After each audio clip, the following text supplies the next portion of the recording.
ان یہودیوں کی زبان کو جانتے تھے کہ ان کی لغت میں، ان کی زبان میں اس کے معنی جو ہے وہ بدکار برے ہوتے ہیں۔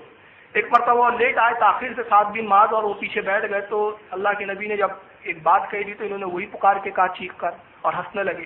تو ان کو جلال آ گیا، 7 بن معاذ کو تلوار نکالی اور کہا بدبختوں میں تمہیں قتل کر دوں گا، تم اللہ کے نبی کی توہین کرتے ہو۔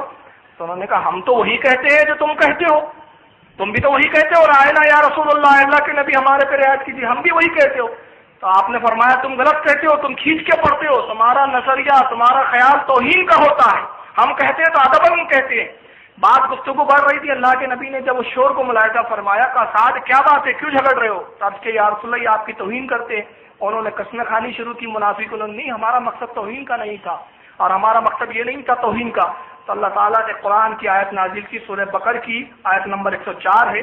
اللہ رب العزت سورہ بقر آیت نمبر 104 میں ارشاد فرماتا ہے یا ایھا الذین آمنوا لا تقولوا رائنا وقولوا انظرنا واسمعوا، اے ایمان والو آج سے رائنا نہ کہا کرو بلکہ اس کی جگہ کہو انظرنا، اللہ کے نبی ہم پہ نظر کرم کیجیے، ہم پر نظر کرم فرمائیے۔ اور پھر قرآن نے منافقین کا حال بتایا، تو صحابہ جو کہتے تھے وہ بھی وہی لفظ تھا، منافق جو کہتے تھے لفظ وہی تھا، مگر نیتوں میں فطور تھا، تو قرآن نے ان کو منافق کہا۔ خواجہ کے معنی اچھے بھی ہیں، یہاں سے قرآن کی آیت سے صاف سمجھ میں آ جاتا ہے کہ ان کے دلوں میں بزرگوں کا نہ ادب ہے اور نہ معاذ اللہ بزرگوں کی جو ہے تعظیم ہے۔ آئیے یہ خواجہ غریب نواز اور اس سلسلے کو جنہوں نے اسلام دیا ان کو معاذ اللہ یہ کافر تک کہتے ہیں۔